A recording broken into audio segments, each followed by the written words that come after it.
नमस्कार भाइयों। आज हमारी क्लास जो है पॉलिटी की चल रही है। यूपी ट्रिपल एससी पॉलिटी के सेगमेंट में हम अपना जो है कार्य आगे बढ़ाएंगे। तो आज हमारा टॉपिक है राज्य के नीति निर्देशक सिद्धांत। नीति निर्देशक सिद्धांत जो है हमारे भारतीय संविधान में, ये हर योजना बनाते समय ये तो इसको ध्यान में रख के काम किया जाता है, लेकिन इसको न्यायालय में अपील नहीं किया जा सकता है। और ये आयरलैंड से लिया गया है। संविधान के भाग 4 में इसका जो है वर्णन है।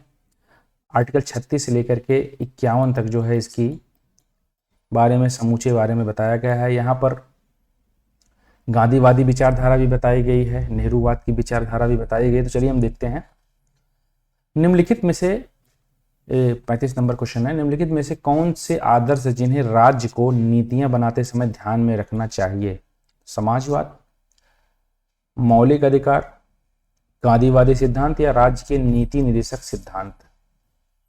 ये है राज्य के नीति निर्देशक सिद्धांतों को जब हम किसी कार्य में, किसी योजना में बनाते हैं तो इसको इसमें ध्यान में रखा जाता है कि क्या आप इस चीज को कवर अप कर रहे हैं कि नहीं कर रहे हैं। क्योंकि राज्य के नीति निर्देशक सिद्धांतों में सारी चीजें बताई गई हैं कि आप मौके पर क्या उसमें जो है क्रियाकलाप कर सकते हैं। इसमें सारी अच्छी चीजें बताई गई हैं। जैसे सपोज डैट समाजवाद की विचारधारा को बताया गया कि सबका साथ, सबका विश्वास और सबका विकास लेकर के हम चलेंगे।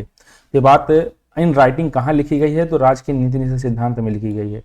गांधीवादी सिद्धांत में जो ग्राम उदय से भारत उदय की ओर जो लिखा गया है, कहाँ पर लिखा गया है? तो राज्य के नीति निर्देशक सिद्धांत में लिखा गया है। ठीक है, तो आंसर इसका देख लेते हैं। राज्य के नीति निर्देशक तत्व संविधान की प्रस्तावना में उद्घृत सामाजिक, आर्थिक, राजनैतिक न्याय तथा स्वतंत्रता, समानता और बंधुत्व की भावना पर आधारित है, जिन्हें राज्य के नीतियां बनाते समय ध्यान में रखना चाहिए। स्वतंत्रता, समानता और बंधुत्व की भावना एक कहाँ से लिया गया? तो फ्रांस से लिया गया है। सामाजिक, आर्थिक, राजनैतिक न्याय, ठीक है, ये न्याय की अवधारणा होती है। 3 प्रकार की न्याय है, तो सामाजिक, आर्थिक, राजनैतिक न्याय। राज्य के नीति निर्देशक तत्वों का उद्देश्य लोक कल्याणकारी राज्य की स्थापना करना है। जनता के हित और आर्थिक लोकतंत्र को स्थापना करने के लिए नीति निर्देशक तत्वों को यथाशक्ति कार्यान्वित करना राज्य का कर्तव्य है। संविधान के भाग 4 में अनुच्छेद 36 से 51 तक नीति निर्देशक तत्वों के बारे में वर्णित किया गया है। ठीक, 36 नंबर क्वेश्चन देखते हैं। 42वें संविधान संशोधन में संविधान में कौन सा नया डीपीएसपी या राज्य के नीति निर्देशक तत्व जोड़े गए थे? मादक पेय और ड्रग की खपत पर प्रतिबंध, न्याय और निःशुल्क विधिक सहायता, यही सही है। ठीक है, सामान्य न्याय और निःशुल्क विधिक सहायता जो आर्टिकल 39A में भी मुझे याद आ रहा है। ठीक है, राष्ट्रों के बीच अंतर्राष्ट्रीय शांति और सुरक्षा को बढ़ावा देना और आय की स्थिति, सुविधाओं और अवसरों में समानता को कम करने के लिए राज्य की आवश्यकता। तो ये सब तो बात की बात है, लेकिन जो निःशुल्क विधिक सहायता है इसको दिया गया था। देखते हैं आंसर बी में क्या है। राज्य के नीति निर्देशक तत्वों का वर्णन संविधान के भाग 4 में अनुच्छेद 36 से 51 के अंतर्गत लाया गया है।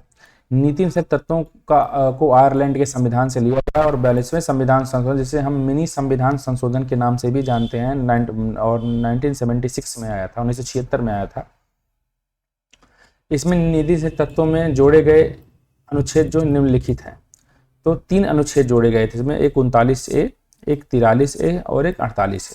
ठीक है, 39A में क्या लिखा गया था? तो 39A में लिखा गया सामान्य एवं निःशुल्क विधिक सहायता। सपोज डैट आप गरीब व्यक्ति हैं और गए न्यायालय में, तो आपके पास पैसा नहीं है, तो आप अपनी बात को कैसे कह पाएंगे? इसलिए वहां पर न्यायालय को यह आदेश है कि आप, न्यायालय को यह निर्देशित, न्यायालय कहता है कि आपको अगर वकील चाहिए तो बताइए, मैं आपको फ्री में दिला दूंगा। ठीक है, तो न्यायालय रिकमेंडेशन करता है वहां पे। तो सामान्य एवं निःशुल्क विधिक सहायता जो है यहीं से आया था।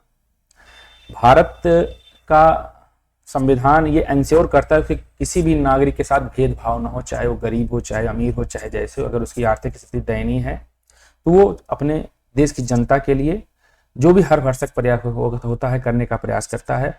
वैसे भी संविधान में जो हमारे प्रधानमंत्री या सरकार होती है वो हमारी माई बाप होती है, हमारे बारे में सोचने का प्रयास करती है और सोचती भी है। दूसरा है अनुच्छेद 39 का है, 43 के या 43A क्या है?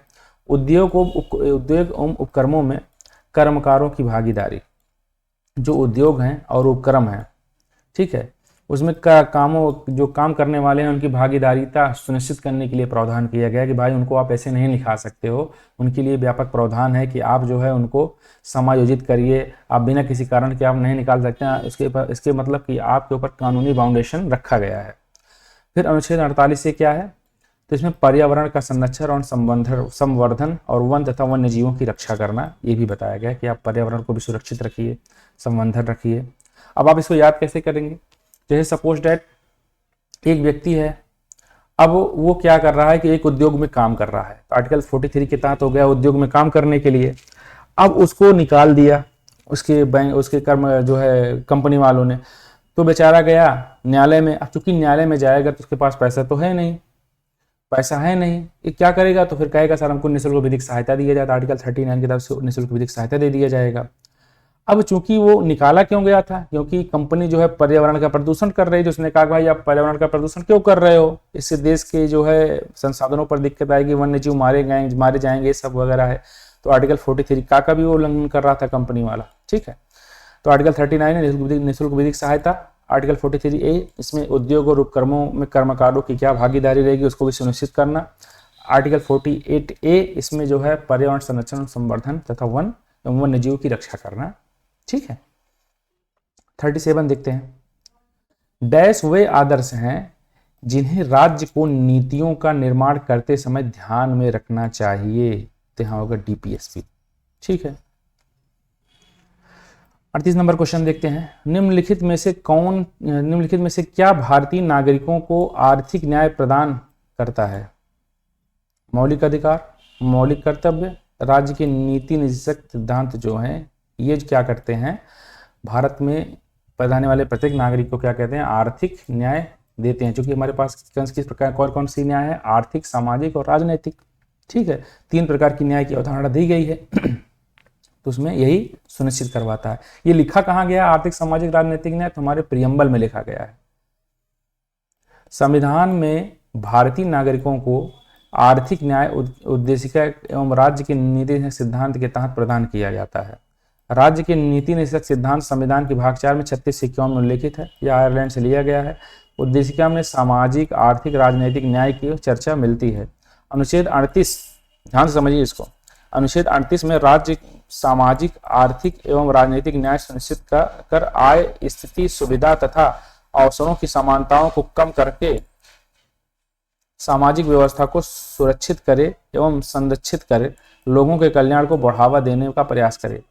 कहने का मतलब आर्टिकल 38 में लिखा गया है कि सामाजिक, आर्थिक, राजनीतिक न्याय सुनिश्चित करने के लिए आप पॉजिटिव में जो है आरक्षण लागू कर सकते हैं और लोगों को संसाधनों का वितरण इस प्रकार से कर सकते हैं कि किसी का हरासमेंट ना हो, लोगों को समान रूप से संसाधनों का जो है भाग वितरित हो, ठीक है। तो ये चीज़ें यहाँ पर ली गई हैं और इसी के तहत जो है फिर फंडामेंटल राइट में जो है अलग से लाया गया था। 39 क्वेश्चन देखते हैं। अंतरराष्ट्रीय शांति और सुरक्षा को बढ़ावा देने से संबंधित प्रावधान भारतीय संविधान के निम्नलिखित में से किसके एक भाग के रूप में उल्लेखित है? मतलब कह रहा है कि अंतरराष्ट्रीय सुरक्षा को बढ़ावा देने संबंधित प्रावधान भारतीय संविधान के निम्नलिखित में से किसमें दिया गया है? तो ये बी में दिया गया, राज्य के नीति निषेधक सिद्धांत में।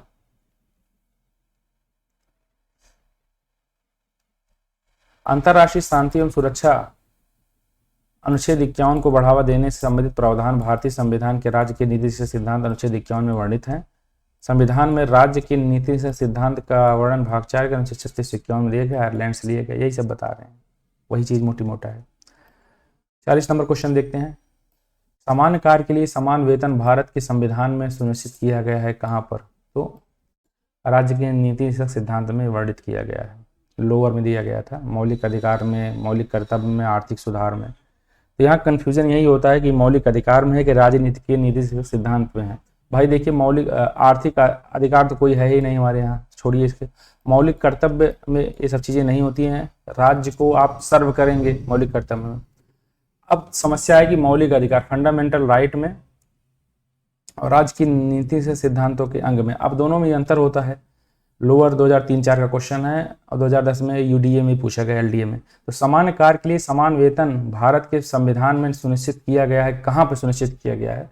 तो राज्य के नीति निषेधक सिद्धांतों में सुनिश्चित किया गया है। ठीक है। समान कार्य के लिए समान वेतन राज्य के नीति निर्धारक सिद्धांतों में उल्लिखित है। अनुच्छेद 39 घ में उपबंधित है कि राज्य अपनी नीति का इस प्रकार संचालन करेगा कि सभी पुरुषों और स्त्रियों को समान कार्य के लिए समान वेतन हो। यह मूल अधिकार नहीं है किंतु एक संवैधानिक अधिकार है। तो यहाँ पर आपको समझना पड़ेगा, यहाँ फंडामेंटल राइट्स को नहीं कहेंगे। इसी कारण हम लोगों को प्रश्न को हल करने के लिए कहा जाता है कि कहीं ना कहीं जो लूप होल्स हैं, सारी चीज़ें आपको PYQ से क्लियर हो, प्रीवियस ईयर PYQ आप लगाइए। बाकी पढ़ने को तो मैं 8 साल से पढ़ रहा हूँ, ठीक है। जब तक आप PYQ नहीं लगा पाए तब तक कुछ नहीं होगा। तो भारत के संविधान में कल्याणकारी राज्य का आदर्श किसमें प्रतिष्ठित है? उद्देशिका में। वेलफेयर स्टेट राज्य के नीति सिद्धांत में वर्णित है। कल्याणकारी राज्य की संकल्पना का समावेश भारतीय संविधान के में राज्य की नीति DPSP में दिया गया है। संविधान में भाग 4 के 36 में वर्णित है, ठीक है। 42 नंबर क्वेश्चन देखते हैं। निम्नलिखित में से कौन एक राज्य की नीति निषेध तत्व नहीं है? तो मद्य निषेध, गौ संरक्षण, ये भी है, पर्यावरण संरक्षण भी है, मद्य निषेध भी है और गौ संरक्षण भी है। ये 14 वर्ष की आयु के अधिक बच्चों को निःशुल्क शिक्षा, निःशुल्क विधिक सहायता जो है, ये फंडामेंटल राइट है, मौलिक अधिकार है, ठीक है। अनुच्छेद 45 के अनुसार राज्य सभी बालकों के लिए 6 वर्ष की आयु पूरी होने तक प्रारंभिक बाल्यावस्था देखरेख और शिक्षा देने के लिए उपबंध करने का प्रयास करेगा। 86वें संविधान संशोधन 2002 के द्वारा अनुच्छेद 21 का के अंतर्गत 6 से लेकर 14 वर्ष की आयु वाले सभी बालकों को निःशुल्क एवं अनिवार्य शिक्षा देने का उपबंध किया गया है। तो ये हुआ हमारे राज्य का नीति निषेध सिद्धांत। तो जो भी इंपॉर्टेंट क्वेश्चंस आए थे वो हमने कवर कर लिया। अब हमारा अगला टॉपिक है मौलिक अधिकार, ठीक है। तो इसको हम कल कवर करेंगे, चूंकि हम छोटे छोटे टॉपिक लेंगे, रुकिए हम देख लेंगे बड़ा है तो हम कल करेंगे, नहीं तो आज ही कर लेंगे। देखिए टॉपिक काफ़ी बड़ा है, ठीक है। तो हम इसको कल देखेंगे, जो कि लेंदी हो जाएगा, फिर एक में मिल जाएगा, 5 हो जाएगा, दिक्कत नहीं हो जाएगी, इसलिए हम कल इसको देखेंगे, ठीक है। नमस्कार।